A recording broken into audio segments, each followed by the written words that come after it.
Hey there, friends.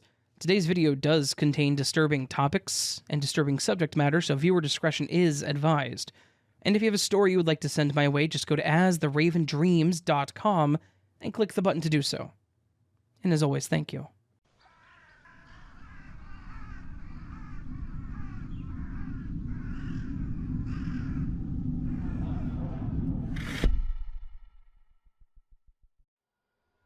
I've been flirting, if you will, with online dating for probably the last 4 or 5 years now.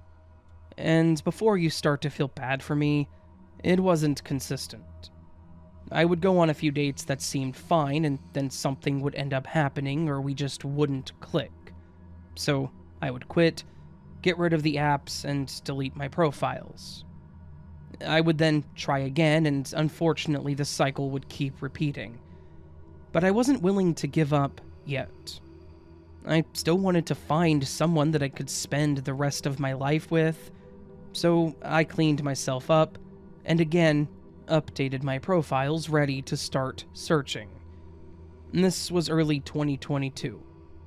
I guess I was feeling more confident about myself and the state of the world as I went on another hiatus from mid-2020 until close to the end of 2021 for obvious reasons. I had a few matches, some that ended pretty quickly at the chatting part, but others I was actually able to go out with.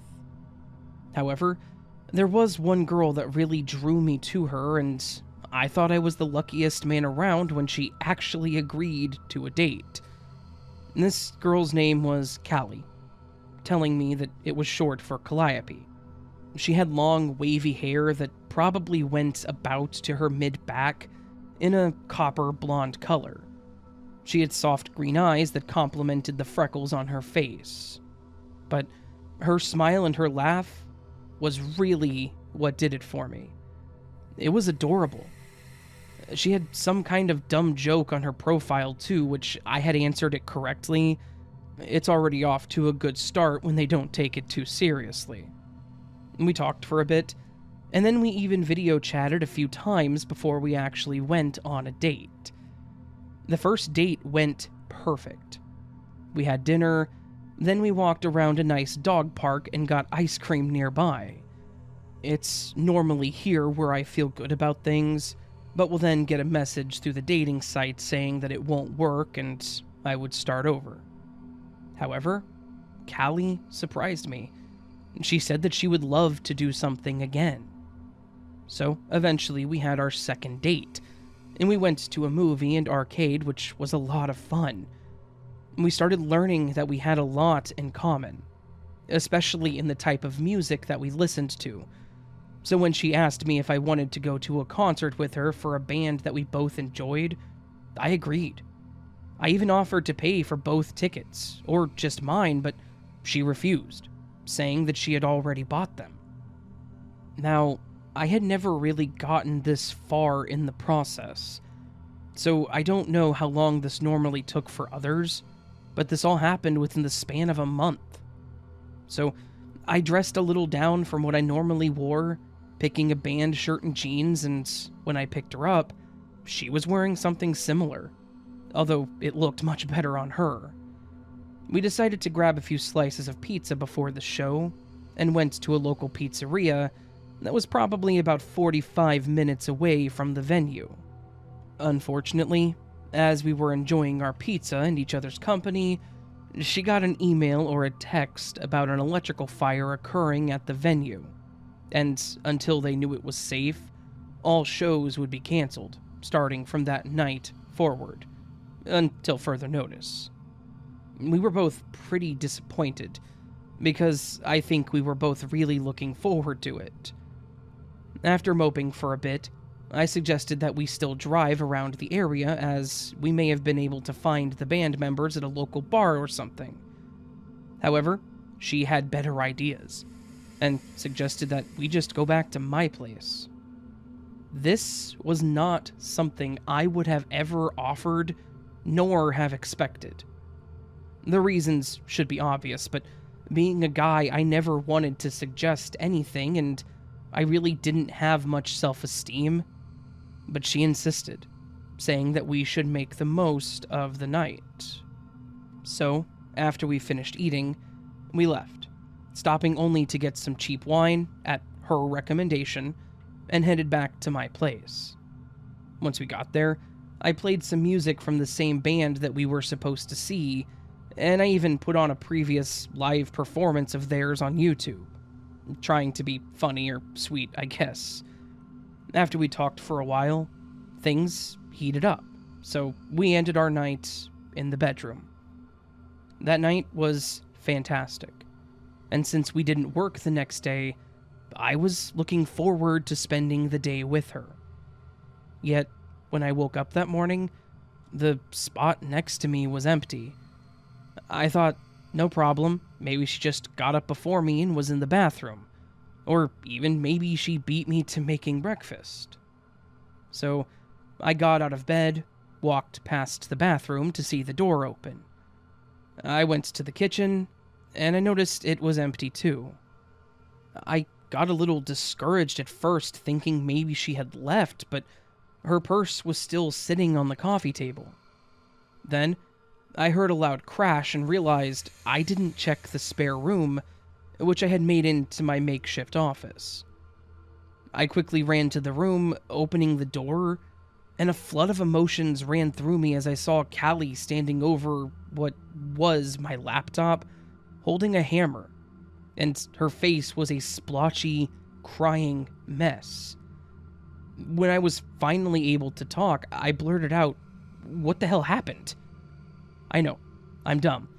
It was obvious, but for some reason I still didn't want to believe it. In a shaky voice, she made comments about me seeing other people behind her back. I was confused by this because I hadn't been, so I tried to figure out what exactly she was talking about. She said she noticed my dating profile where we met and saw that I had gone on other dates other than her.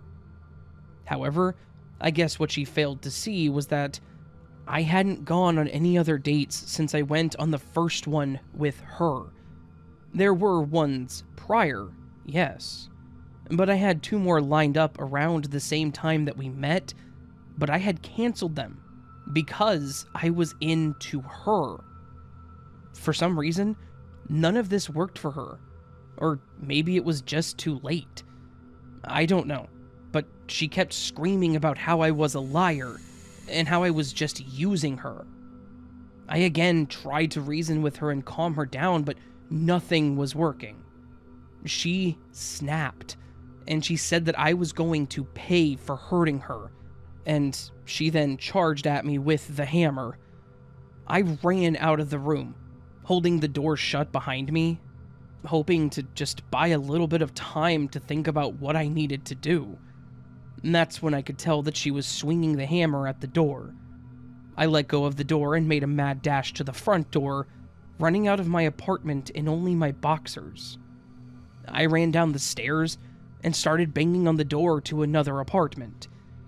There was an older lady that answered, and my god, I still feel awful to this day for doing this, but I ran in, begging her to call the cops, and trying to explain what happened. I think that she was already about to call 911 on me alone. I stayed by her front door, stopping myself from looking around her place, hoping that my pathetic self looked harmless to her, until I heard the police knocking and calling out. I opened up the door, and I told them what happened, and I led them to my apartment. They made me stay outside so that they could get my side of things, while another cop went in to get her. After a short time, it was a small apartment after all, I heard shouting and what I assumed to be people struggling. They finally came out with her in handcuffs. She had on one of my t-shirts that she had slept in, but also the zip-up jacket that I had worn the night before. When she saw me, she instantly became enraged, and they had to calm her down again to get her into the car. They then had me walk through my place to see if anything was taken, or if anything else was damaged. She ended up finding my cell phone and breaking that, And she also smashed a picture that I had in my living room of myself, my mom, and my sister. My dad died when I was young, so they were the only two people that were really significant to me. Oh, and they also found her hanging off of my balcony, talking about how she was going to jump. I lived on the second floor, so she may have had some broken bones if she did, but that was about it. Not to mention, it was grass below my patio, not concrete. After all was said and done, I think I was just confused and disappointed more than anything. I didn't press charges, but she had actually bitten the officer that had detained her, so they had their own charges to file. I don't know what exactly changed or happened, nor will I probably ever know, but I felt bad for her more than anything. There was obviously something wrong, or maybe something traumatic had happened to her to cause her to be like that, but I think she probably could have used help more than charges. In the end, I just got a cheap phone until tax season and replaced them both at that point. I don't really know whatever happened to Callie, as she never tried to contact me after that, but I really do hope that she's doing better. But yeah, I'm also taking a break from dating. Again.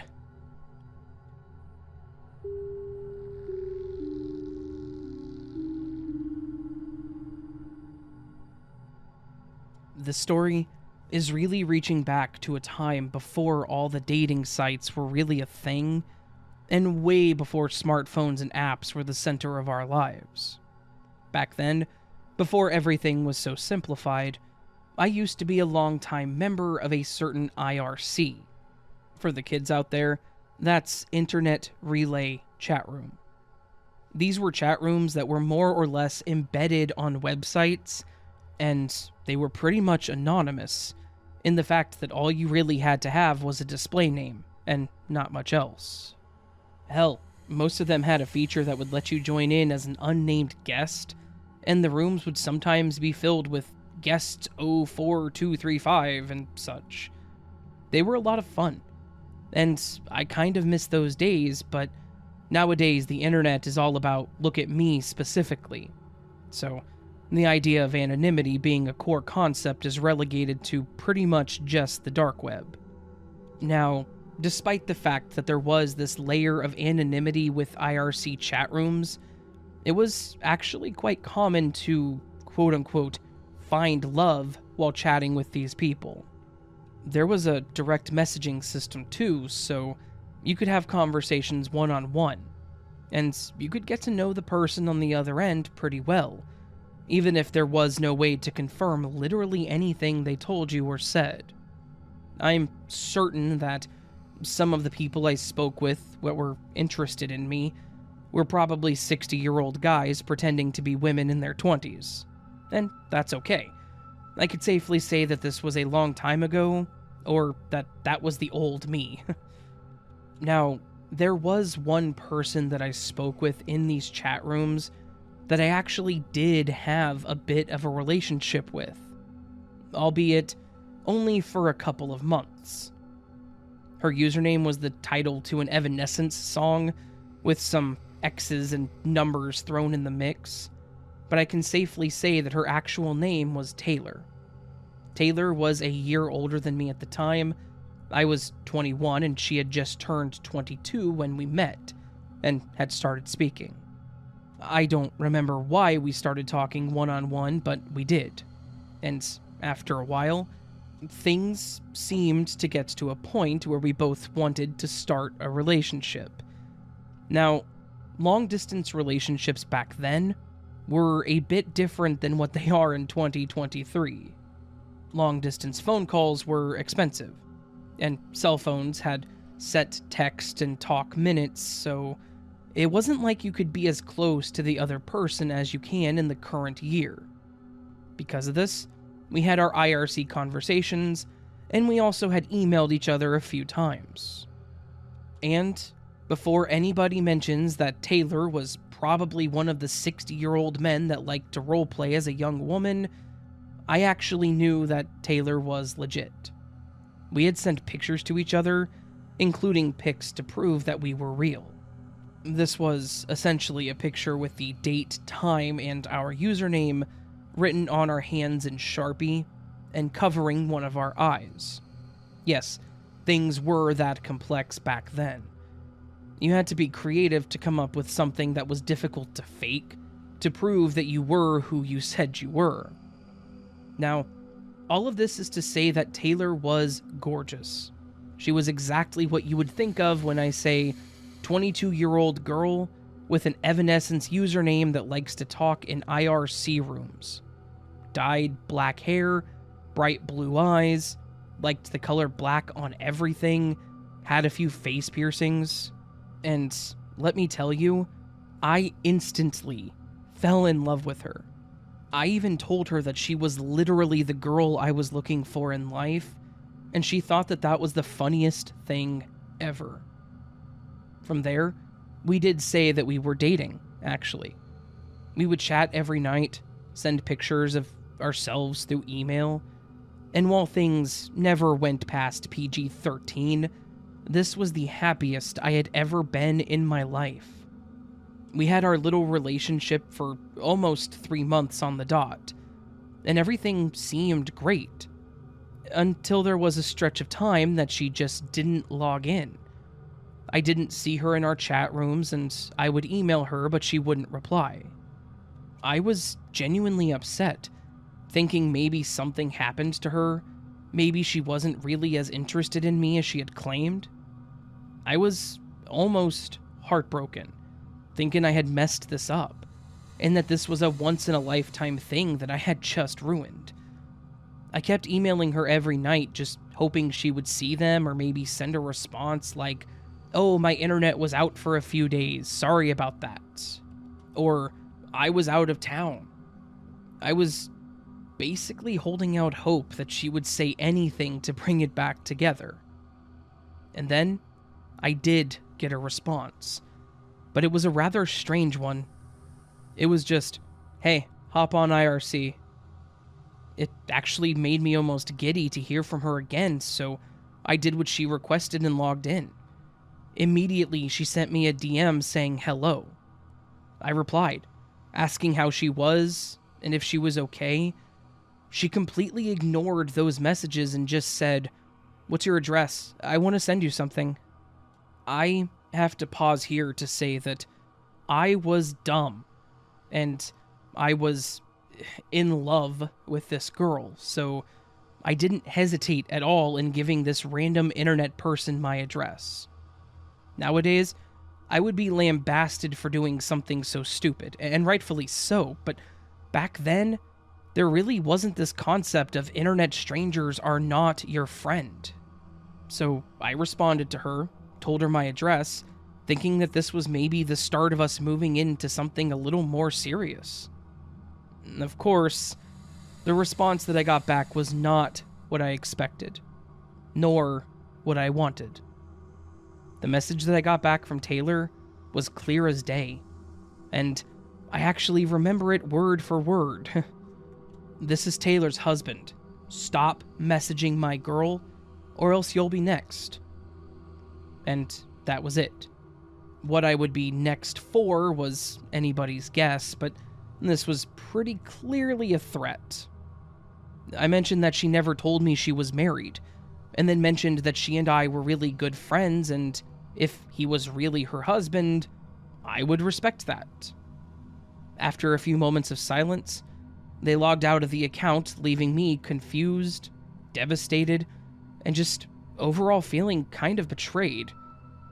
That was the last time that I ever spoke with that account. They never logged back into the server, and Taylor never responded to any of my emails. So, that was effectively the end of my relationship, but not the end of the story. About 2 weeks later, I actually got a package at my house. The return address just said Taylor. There was no address or city or anything like that. It was just her name. I hesitated to opening it, thinking that it was going to be something messed up, and, well, it was. When I opened the box and moved all the packing materials, there at the bottom of the box was a kitchen knife, and on the blade of the kitchen knife was a hard, crusty brown-red substance that I assume was blood. I immediately called the police, asking them to send an officer to my house because I had gotten a package with a potential murder weapon. That was a really fun story to try to explain to the officer when he got there, not going to lie. I had to tell him that I had met a girl on the internet, and that we were dating, but then her real-life husband had threatened me after I gave him my address, and then today the package showed up. I feel like if I had to tell this story to an officer this year, it would be less strange, but back in 2003, it was like explaining foreign concepts, and they had a lot of questions. I ended up having to go to the station to pretty much be interrogated, and after answering questions for about 4 hours, they decided that I was probably telling the truth, and they took the knife, saying that they would look further into it. I don't know what they were looking into. All I had was her first name, online username, and a picture of her. I have no idea if their investigation ever went anywhere, nor do I know if that blood was human. But it was definitely sent to me as a threat, and it told me what he meant when he said I was next. All of this was 20 years ago, and looking back, I do kind of miss the old internet. Hopefully this can trigger some nostalgia for your older audience and maybe educate your younger audience on how things used to be. Remember, kids, don't tell strangers where you live, or you may end up with a bloody knife in your mailbox.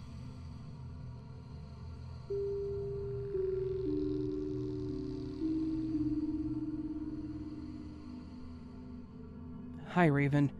This event actually happened to me fairly recently, and I wanted to share with you after listening to some similar experiences, so here it goes.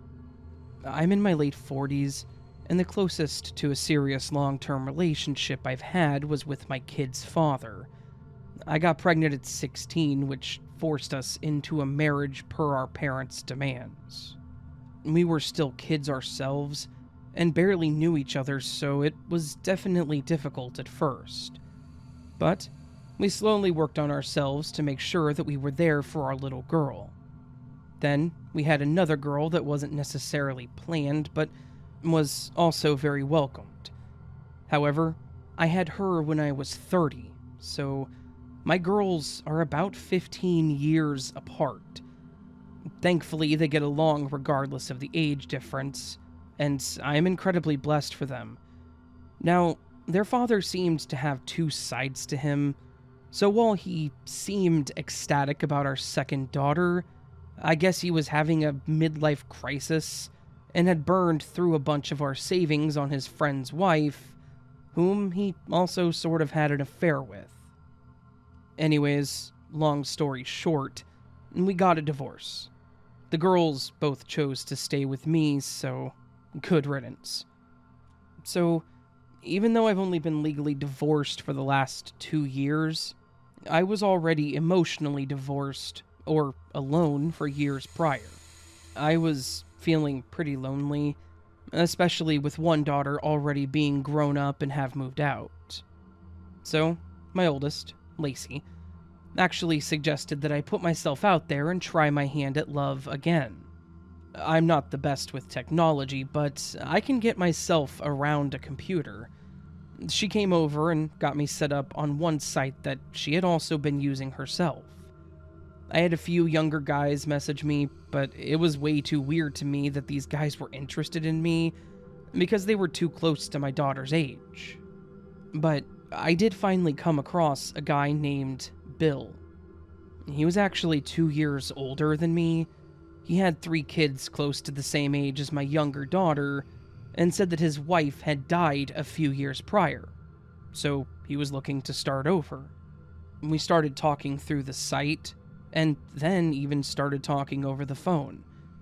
He seemed very family-oriented, which made me feel even better about him. I also shared with him about my little family and how I ended up here. I told him about my two girls, and he also seemed very interested. I've noticed while scrolling through people that there weren't a lot that were interested in a woman with kids at home, so I was relieved more than anything when he asked about my daughters. He asked how old they were, their names, he asked about things they were interested in, and he seemed like he genuinely cared, which was already winning me over. So, after about a month of talking, I finally got up the courage and agreed to meet him in person. We met at a local coffee shop, which we were both familiar with and frequented often. When we met, we hugged, and then I noticed he looked around me and asked where my daughter Molly was, my youngest. I told him that she was in school, as she was 15 at the time. It was a slightly odd question to me, as I knew he had kids around the same age, so I assumed they were in school as well. I did let it go, however, as we did talk about her a lot, so I assume he was just wanting to meet her too. We just talked for a while before we eventually decided to leave. He was very kind, very funny, and he had a very distinguished look. He reminded me of a slightly overweight Robert Downey Jr., so for my age, I thought if this worked out, then I'd gotten lucky. We had continued talking, and we met up for dinner a few nights after. This time, Molly was at a friend's house after a sporting event, so she didn't join us. Bill, again, made a comment about this, and I explained the whole thing to him, and he just seemed kind of disappointed. I know now that it was just me being clouded by the situation, but again, I thought it was kind of sweet that he was so interested in meeting my kids.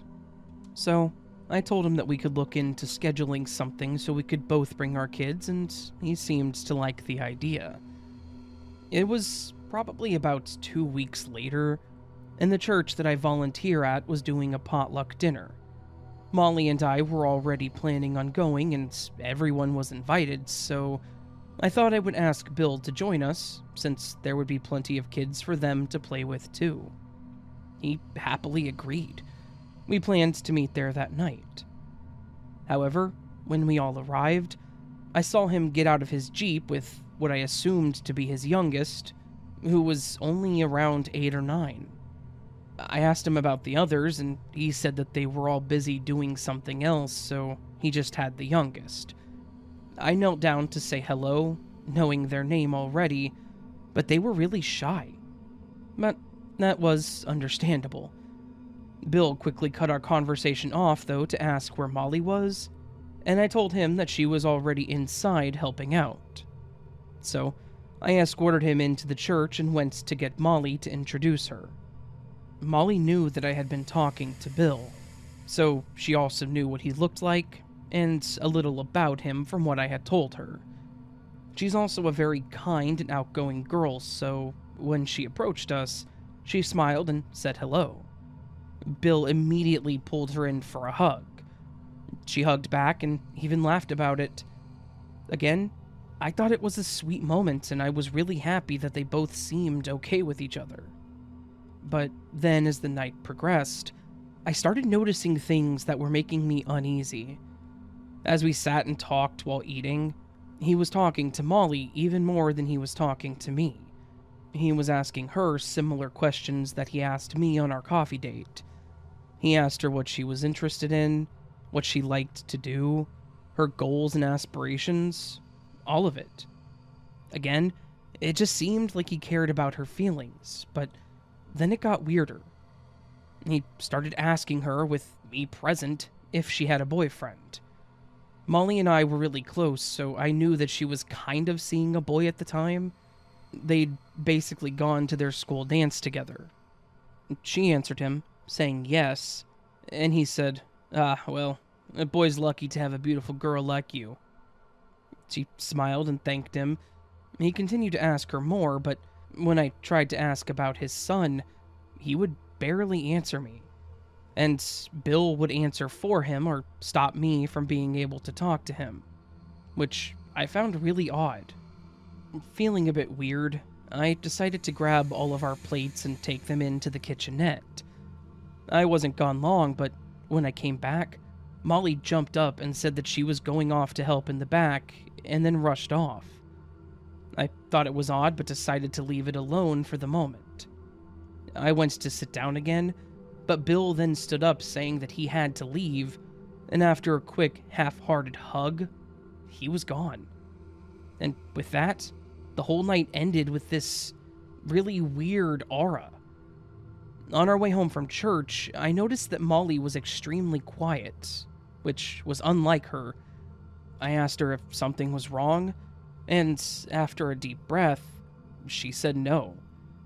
I know her too well, and I know that there was something wrong, so I pushed, refusing to take that as an answer. Thankfully, it didn't take long to get it out of her. She said that she didn't like Bill, and that she didn't want me to see him anymore. She then explained the situation at the church, and it made me sick to my stomach. Bill had asked her if she was a virgin, and if she had ever experimented with a boy, or with herself. She told me that she didn't know how to respond, so she just sat there, and he told her that if she was ever curious, she could come talk to him about it. There were other little things he said, but as soon as she saw me coming, she jumped out of the conversation. I was horrified and disgusted. I had no reason not to believe her. Both of my girls were happy that I was willing to find someone, so she wasn't the type to try and sabotage this, especially with this insane of a story. I apologized immensely to her and told her that it would never happen again. I messaged Bill that night and tore him a new one, and I told him that I was reporting him as well. He never messaged me back. I reported it to the authorities, but to my surprise, they couldn't even track the guy down. I had printed out his profile, so at least I had a photo of him, but his profile had since been deleted. His phone number had also been disconnected. And after looking into this guy further, it all seemed made up. I don't know who I actually met, or even if that kid was his. I was horrified that I brought this stranger around my daughter, and I kept my promise and told myself and my girls that if I ever meet someone else, I will make sure to do a thorough check on him before they meet. But, to be honest, I think I'm pretty happy with just my girls for the time being.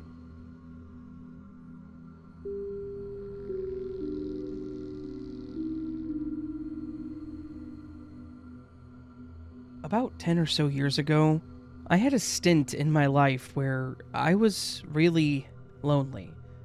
Though I think maybe desperate is the better word.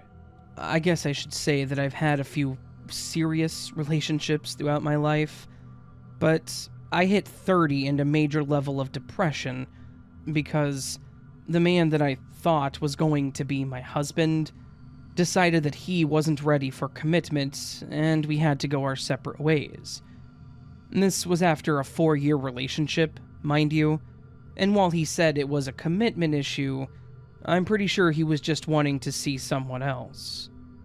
It is what it is, and sure, I'm bitter about it, but I have to accept it and move on. He's not who this story is about, though, so sorry for the tangent. Anyways, I was just out of that relationship, and then I turned 30 about 2 months later. And, as mentioned, I had a pretty deep low in my life. I was in that I need companionship now mentality, and I immediately leaned into making a profile for one of the online dating sites back then. I don't remember which one. It was whichever one was most popular back in 2011. Probably Plenty of Fish. I remember it being a bit confusing, and it kept trying to match me with people that were nothing like me. Nothing like reading a bio that it suggested to you and have it be the polar opposite of yourself. I know that opposites attract, but when it says no tall women and no women that like Harry Potter, and my bio literally mentions that I'm taller than average and a huge Potter fan, it almost feels like a joke. So, after scrolling through all the BS, matching with a couple of guys, messaging a few people, and really feeling like this was all a very hopeless venture, I finally found a guy named Dan. Dan was exactly what I was looking for in a man physically, and all of his interests seemed to line up with mine. He had long black hair, looked to be taller than me, which was nice, although never a deal breaker, and all of his pictures had him wearing some pop culture referencing t-shirt that told me he was absolutely into the things that I was into. I marked that I was interested, just hoping that he would mark the same on me. And much to my pleasure, he did. I instantly sent him a DM and started off with something corny like, "Your hair is gorgeous. I wish I could get mine to be as shiny and straight as yours." I know, that sounds dumb, but I actually was kind of jealous. He responded almost immediately with some joke response about how he had made a deal with the devil to have hair like that. His off-kilter humor was actually one of the things that made me really like him, and I was excited to get to know him. I may have been desperate, but something in my heart was telling me that Dan could be the one. Like, he could be exactly what I was looking for, and maybe we could have a future together. Having these thoughts after just a few conversations may not be healthy, but there was really just something about him. We ended up talking on the phone a few times, and I started liking him even more. He had a beautiful singing voice. He told me that he used to be in a band that was kind of popular locally, but that they never went anywhere on the big stage. He told me that his last job was actually at an animal clinic, where he was tasked with keeping the animals company if they had to stay overnight or needed to be taken care of outside of the normal medical work. The more that he told me, the more I absolutely adored this man. And after a while, I started having this weird nagging feeling in my mind. Why was he single? He was attractive, talented, entertaining, and he loved animals. He was, overall, a really great and interesting guy. So why had nobody scooped him up and put a ring on his finger? I actually brought this up to him, and he mentioned to me that things were complicated. I asked, how complicated? Mostly because that wasn't really an answer that I was looking forward to. He responded by saying that he'd had a wife, and that things had recently gone sour, so he no longer had a wife. That kind of made sense to me. He was married and things went bad, so he was out looking for someone else to fill that gap in his life. I could relate. We ended up talking about our past relationships, or more so, I ended up talking about mine. He seemed a bit evasive, but I just assumed that he wasn't really feeling up to discussing it because it was so recent. I was okay with that. It was nice to vent out some of my frustrations, and he was really good at listening and helping me see things more clearly. Then, the big day arrived. We had agreed to meet up for coffee on a Saturday morning at a local coffee shop. I got there, and he was already seated in the back waiting for me. It was actually really nice to see him in person. He looked just like his photos. He had the same personality. He was the same funny and entertaining guy that I had come to know over these past couple of weeks. This was actually a huge relief, because I was worried that I was going to get catfished. We enjoyed our coffee and companionship for a few hours, and then I had mentioned that it was getting to be midday, and that I should probably be getting home at some point. But I would absolutely love to meet up again, and maybe have dinner or something. This is when he mentioned to me that he'd had a great time as well. Then he kind of shyly looked down at the floor, like something was wrong. I asked if he was okay, and he looked up and mentioned that he needed to ask me a favor. I said of course, not really thinking about what the favor could be, but he then mentioned that he actually needed me to give him a ride somewhere if I could. I realized that he was already there when I got in, so I hadn't seen him pull up, and he actually seemed rather embarrassed at this request, which was almost cute. At this point, I felt comfortable enough with him that having him in my car, driving him a few blocks or miles to his apartment, it really wasn't that big of a deal. Plus, I was honestly thinking this could be a long-term thing if it kept up like it had, so I was more than willing to do so. I told him that was fine and just kind of mentioned that I didn't know that he didn't have a car, and told him that he didn't need to be embarrassed about it. He thanked me, and we headed out to my car and we went to get him home. As we were driving, and he was pointing out where to turn, he started telling me more about his past, and how things had been really rough recently. I asked if the divorce had been a bad one, and he then dropped a bombshell. He mentioned that he and his wife actually hadn't gotten divorced. This killed me inside, and it kind of made things make more sense. He wasn't actually divorced. He was still married. Sure, they could have been separated, but if he wasn't divorced, then it was likely that they could get back together, or try to fix things, and then there would be no room for myself in Dan's life. I kind of shut down a bit after this, and I just listened to him tell me about how bad things were between him and his wife, not really paying attention to where he was telling me to go. Then, he had me turn one more time, a turn into the parking lot of a police station. I parked and just kind of looked around confused. I asked why we were at the police station, and it was then that he went really quiet and just sort of looked at the building and away from me. This whole situation was really weird, and I was honestly starting to feel a bit freaked out. This is when Dan looked over at me and said that he really enjoyed the short time that we had together, and said that I was a lovely lady, and that he was certain I would find somebody.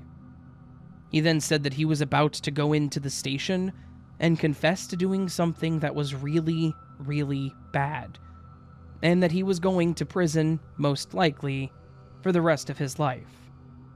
He said that if things had gone differently, he would have loved to have spent more time with me. I asked what he had done and what he was talking about, and he just sighed and said that it was an accident, that he never actually meant to hurt anyone, and then he pushed my door open and walked into the building. I just sat there watching him walk into the department with his head held high and stop at the front desk. I watched the whole thing play out from right there in the lot, watched him talk to the desk clerk, watched an officer walk up to him cautiously, and then watched as the officer put him in cuffs and pulled him away from the desk.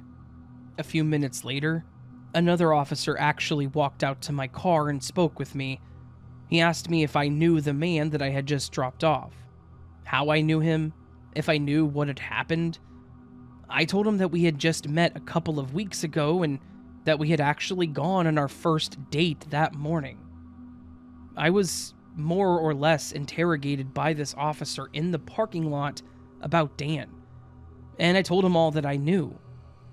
He told me that Dan had just walked in and told them that he needed to confess to murdering his wife. I obviously didn't know anything about that. I thought he was divorced. After a bit more talking, they gave me a card, took my info, and then let me leave. At this point, it was a little more clear to me how Dan had a wife, past tense, but wasn't divorced. And then, it occurred to me that I had had coffee with a murderer, and I even drove him to the station to turn himself in.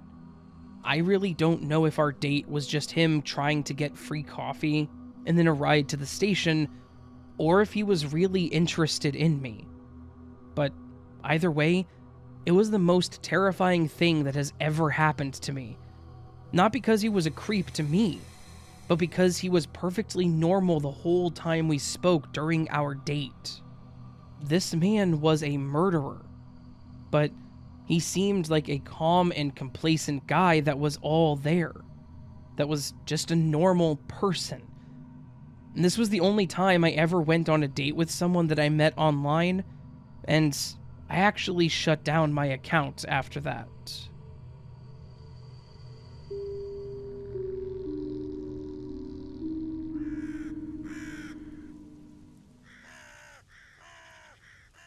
So, that, my friends, was a collection of 4 genuinely scary online dating stories.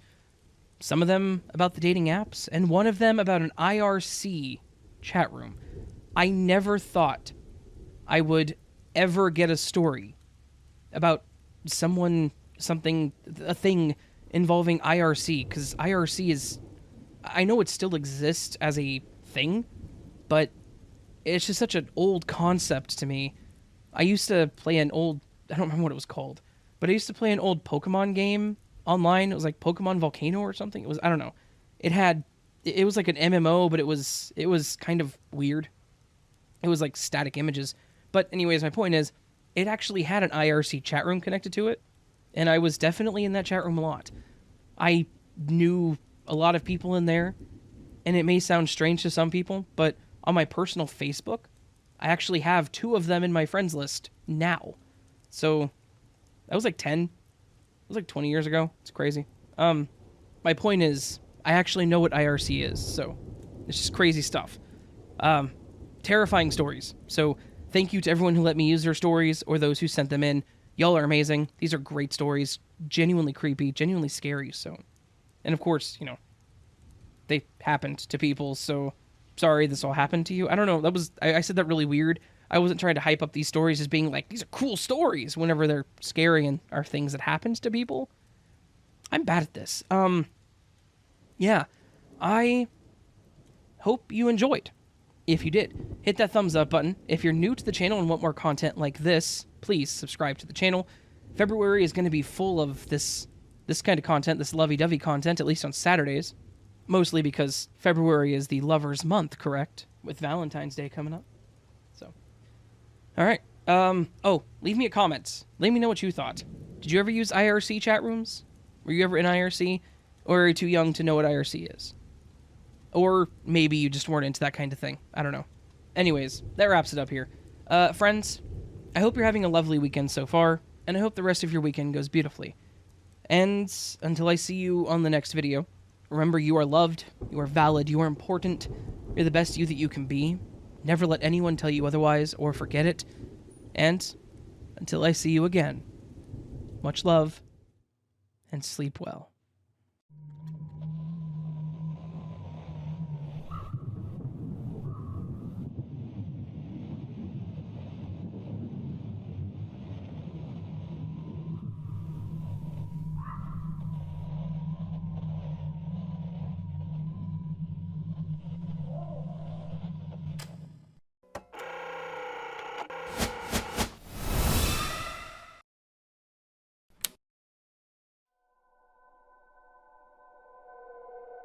This happened in Antioch, California.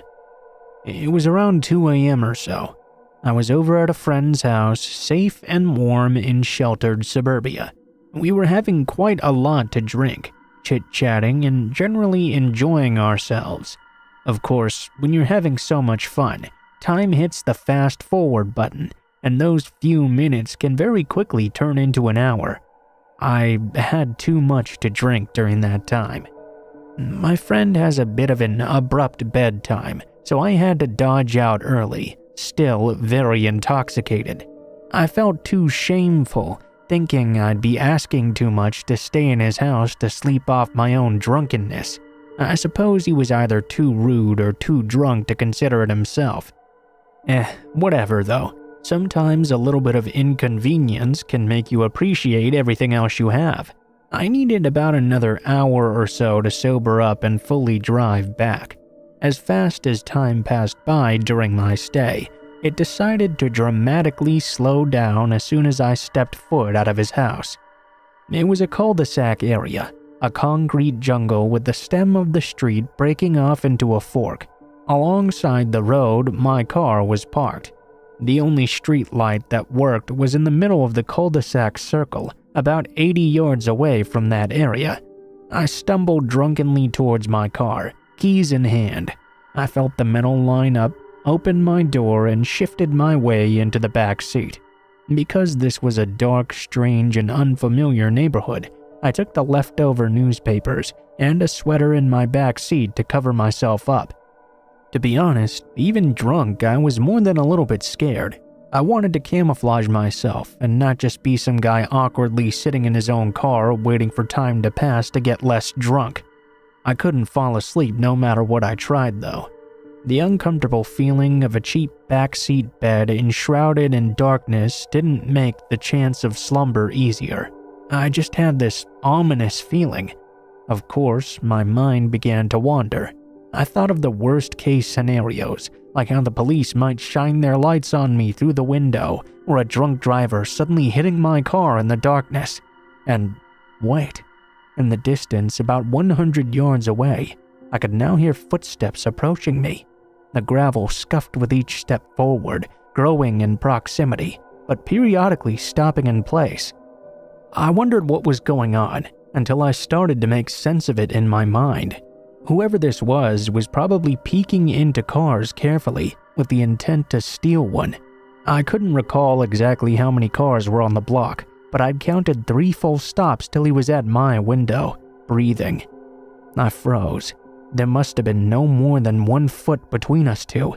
The car encapsulated me as I lay hidden beneath backseat clutter, trying my hardest to form into an object that had been strewn across the back seat, unmoving. "I see you," said a 40-year-old man in a perverse baby talk.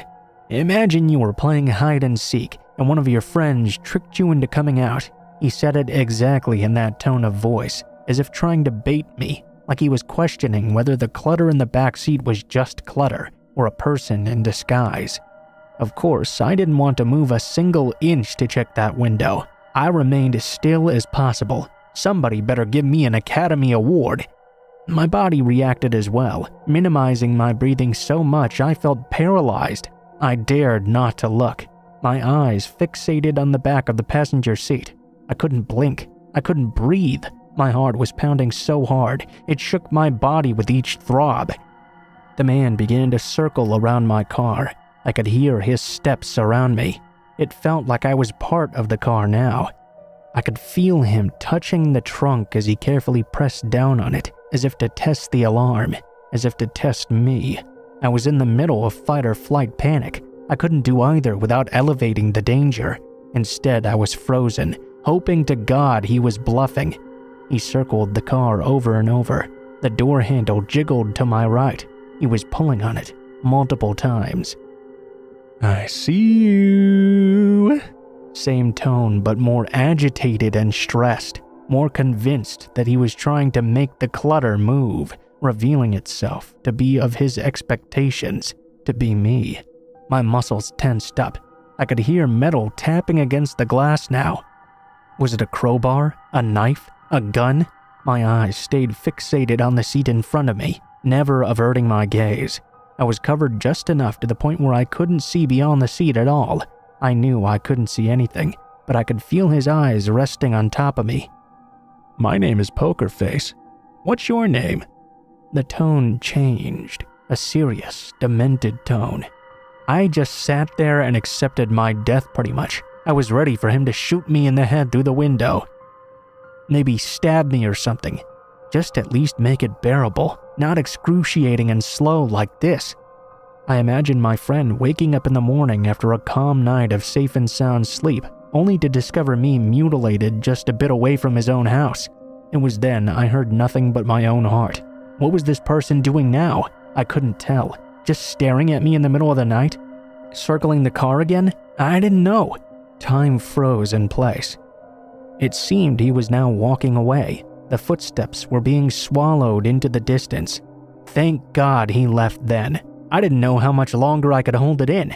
I waited another hour until the sun showed hints of itself. I jumped in my front seat and bolted out of there, wide-eyed and sober.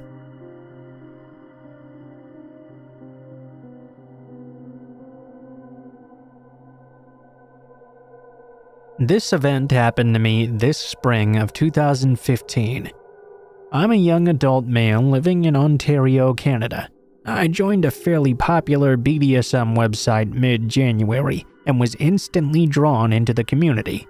For those of you who don't know, BDSM is a variety of erotic practices involving bondage, dominance, submission, and masochism. Think 50 Shades of Grey if that helps. The community welcomes all kinks and fetishes alike, and everyone I've ever met from that site has been very welcoming and friendly. All except for one. It all started with me coming across her profile. A very gorgeous woman, long, fit legs and firm breasts. She was an older woman, but I was quite into that. I started by browsing her collection of photos, mostly fairly vanilla images of her sitting at a dining room table, drinking a glass of wine and smiling. Real classy stuff. That urged me forward. I went ahead and messaged her. I offered the usual greetings and wanted to chat and get to know one another. She replied almost instantly and greeted me as Sir given the role I took on the site. We continued to message back and forth for about a week or two. She explained to me that she wanted me to be her master since her last master had died in a car accident. That was a bit odd to me, but unfortunate accidents can happen to anyone, right? She continued giving me details of what she wanted me to do to her, and I very much obliged. The next couple of days, we kept trying to meet up for coffee, but unfortunately she had to cancel last minute each time. I began to get very eager, as all the kinky discussions that got me quite worked up. Late one night, she messaged me, inviting me over to her place. She explained to me that she didn't work in the morning this day, so we could at least have fun tonight. Being so worked up and lacking the necessary blood flowing through my brain to make an educated decision, I agreed and headed over to her address. She messaged me this address I didn't know, along with a phone number she said was her home line, and I got ready to head out. I got into my car and plugged the address into my GPS. This is where I noticed she lived in Hamilton, which was quite a far drive away. It's currently 1 a.m., but this didn't bother me much. I would drive there quite often, and considering I'd be spending the night anyway, I supposed I could just leave in the morning. A while later, I found myself passing into her town. Okay, so it's a little bit further than Hamilton, no big deal. Then though, I reached a stretch of highway void of streetlights. This is where I started to get concerned, as I only had my own headlights to go on now. Suddenly, my GPS chimed in, with the female voice indicating the next exit. It was coming up on the right. I was a bit nervous now. I gazed out into the darkness, just off the mild comfort of the highway. I'd have to drive down there. The exit took me to a dark, long stretch of country road. My red alarm started going off as I passed by silhouettes of farmhouses and forestry, a vast distance between each of them. My GPS chimed once again, indicating my destination was just ahead on my left. As I approached closer, it was not even close to what I had been expecting.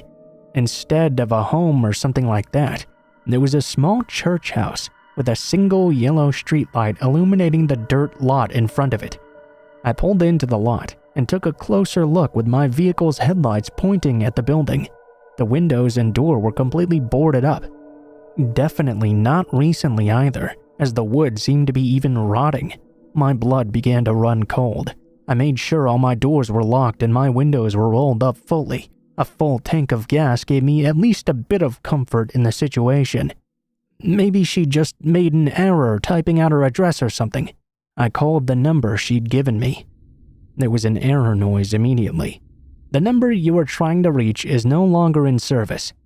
Okay, at this point I was ready to turn around and leave right now, until I noticed my phone was alerting me to a new email. It was a message from her. "Hey there, I see you're here already. It's not the church, by the way. My place is the small house behind there. All I could do was replay all the horror movies I'd seen throughout my life. I just couldn't possibly believe I'd be living out one in real life right now." A small jolt of curiosity persuaded me to at least look at what this house was. I could see there was a small path beside the church, and I slowly pulled up to it in my car. As I crept forward little by little, a small farmhouse poked itself out of a bunch of trees at the top of the hill. At this point, I was certain I was not going in there. I'd made my decision in my head that my own survival took precedency over my need for sex. I was just about to reverse out of there until I saw the upstairs balcony open. A hooded figure stepped out. I couldn't see their face, but I could tell by the posture and shape it was definitely a man. Despite the darkness of their facial features, I could feel they were looking right at me. He stood there for 60 seconds before he motioned his head in such a way I recognized it as the universal signal for "look behind you." In that moment, I felt the metal handles on the outside of my driver door being tugged at. I quickly turned my head in that direction, only to see the woman from the profile photos hunched over and pressing her face up against my window. My heart leapt out of my chest as I stared at her horrifying smile. The best way I can describe her expression would be to imagine the creepiest cartoon image of the Joker you've ever seen. It was undoubtedly her behind that insane grin, only much older. She whispered through the glass, "Open the door, baby." I was frozen in my seat. I didn't know how to respond or what to do next. I sat there, continuing to stare like an idiot. Her face became angry. She had a malicious expression as she started to violently jiggle at the door handle and scream at the top of her lungs. "Open the door now!" This knocked me out of panic mode. I pressed my foot on the gas. My car, set to reverse, began to shoot out of the pathway backwards. The woman even tried holding on to the door handle, only to let go shortly after being dragged off her feet. I fled back down the dark road towards the highway, almost tripled the speed limit, just in case they had a car themselves and decided to chase me. I called a friend of mine who had also met on the same website. She lived in Hamilton as well and insisted I come stay the night at her place. When I got there, she poured me a cold glass of Coke Zero and I explained to her everything. She told me she'd recently read an article in the local paper over a week ago regarding an older couple luring men out to their farm. I stopped her right then and there, as I didn't want to know any more than I currently did.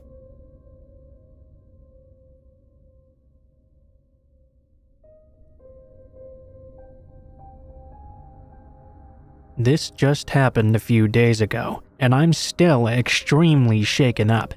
For some backstory, I live on the second floor of a 3-level apartment. We have a crawl space that connects all of them together. None of us are exactly sure why it's even there, but we all have things stored in it, and none of us would ever even attempt to go inside of it, so we all felt pretty safe still. The other night, the sun was just setting, but it wasn't pitch black out or anything like that yet. I was walking through my living room when I saw a short woman on my fire escape looking in through my windows. This was extremely bizarre, considering it was still light out a bit, and she literally got onto our fire escape somehow. We have 2 windows the fire escape reaches. She was looking in through both, but didn't seem to see me. I crawled along the ground. My heart was racing as I watched her try and pry open the windows. I did not know what the fuck to do because my phone was all the way in the other room. After what felt like an eternity, she finally left. I went into my room to grab my phone to text my landlord and call the cops. I came back into the living room and was looking out the windows to see if I could still locate her, when all of a sudden, I heard a weird noise coming from my ceiling. We have one of those tile ceilings made out of separate slabs of cork/wood. I looked up, only to see one of the slabs being lifted up and 2 eyes peering down at me. I have no clue how she'd gotten into the crawl space so quickly, but I grabbed the nearest thing next to me, which happened to be a broom, and started smacking her with it through the ceiling. I called the cops as soon as she started crawling away. They showed up and searched the place. Didn't find her until a few days later, when she was on someone else's fire escape trying to sneak in. The cops said she was definitely on some hard drugs, and she had reacted violently towards them. I'm glad that she's gone, but whoever that crazy lady that came through my ceiling was, I don't want to ever see them again.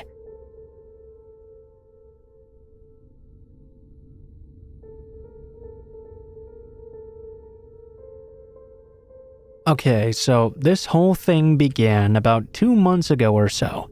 At an aunt's party, my sister suddenly came up to me and told me she thought someone had been sneaking into her house in the middle of the night. My sister has always been easily scared, so at first I was pretty skeptical.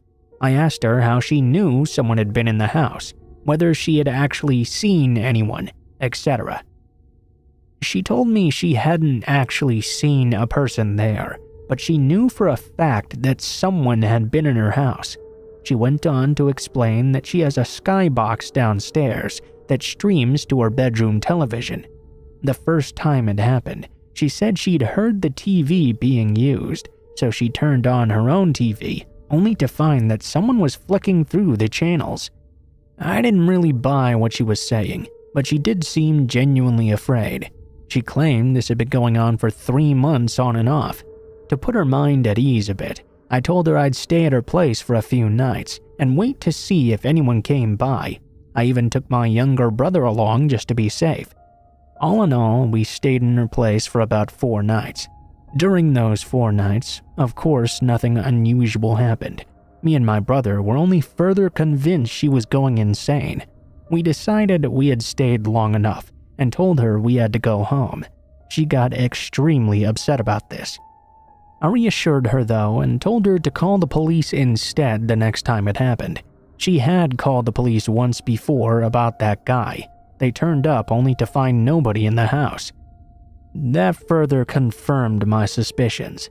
I told her she could call me anytime she wanted and I'd try my best to comfort her. Then I left for work. 2 days later, she called me at 11:30 p.m. and claimed the person was downstairs in her house right now. I asked her how she knew. She told me she could hear him walking around the house. She was whispering and crying, so I knew she wasn't making this up. I could tell just from the sound of her voice. I called my brother and told him to meet me at her house right now. I was on the phone with her the entire drive over, only about 10 minutes away. When I arrived there, my brother was already parked outside. We both went over to the back of the house, still on the phone with my sister. The first floor of the house was lit up by the TV in the living room.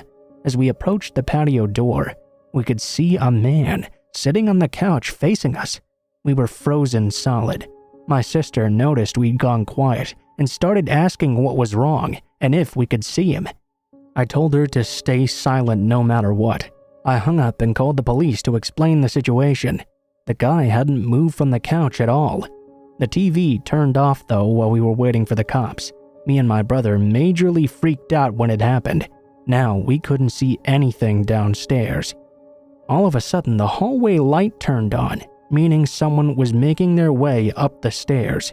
We opened the patio door in a hurry and ran up the stairs, only to catch the guy with his ear pressed against her door.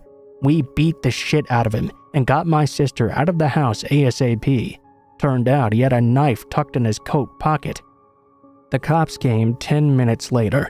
He could have easily killed her in that time if he had wanted to, which is fucking outrageous. It turns out the guy was one of our mom's old boyfriends who had lived with us for a while in the 90s. He'd always been fond of my sister, but we never suspected it would be him. He'd had nothing to do with any of us for almost a decade now. My sister moved back in with my mom after and is undergoing therapy to get over what happened. Our stepdad, as he liked to call himself, was given 3 years in prison, and we're doing the best we can to cut all ties with that creep.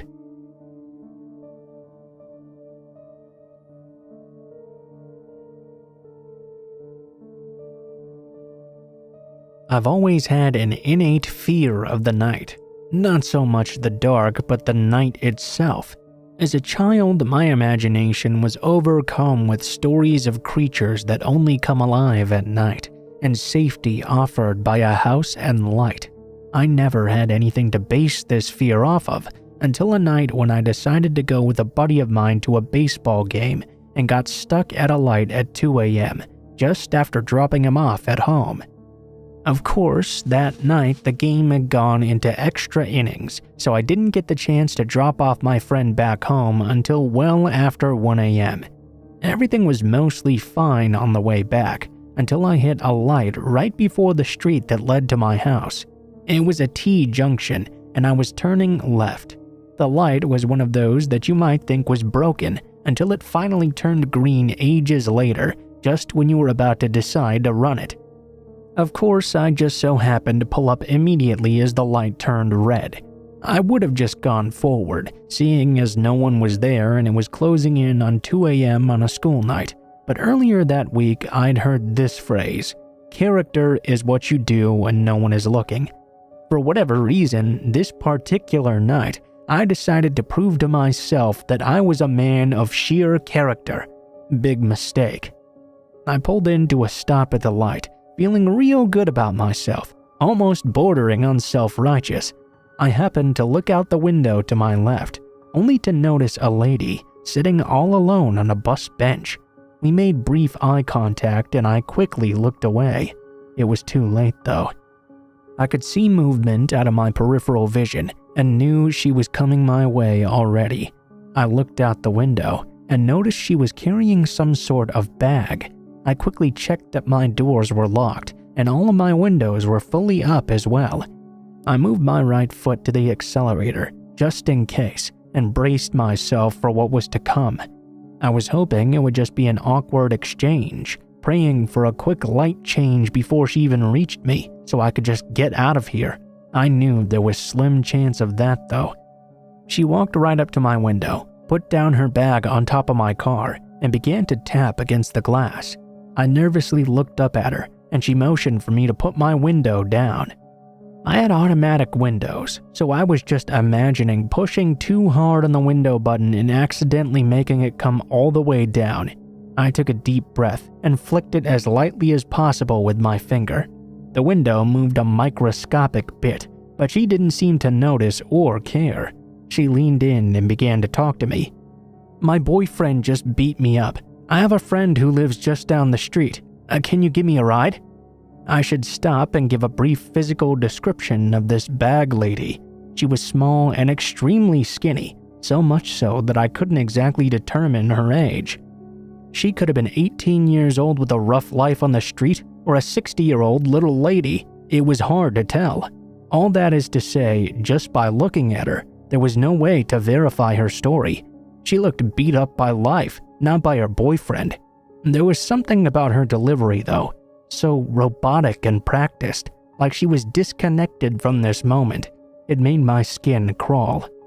After a brief debate on whether or not I should do it, I told her I had to get home and unfortunately could not give her a ride right now. After my refusal though, she leaned in a bit closer and began to repeat the exact same thing again. "My boyfriend beat me up.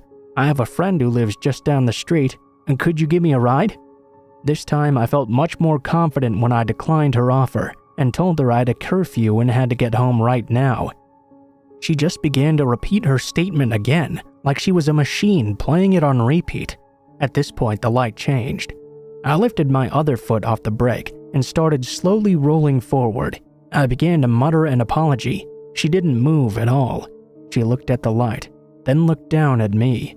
She leaned in even closer, her face all the way up against the window, and said 5 words that have haunted me ever since. "You made the right decision." She picked up her bag and walked back towards the bench. I peeled out of that intersection and screamed all the way home. I have no idea what she planned to do, or if there were people waiting to jump in my car from the bushes or something had I moved to let her in. That encounter has haunted me ever since though, and confirmed in my mind that nothing good happens after dark.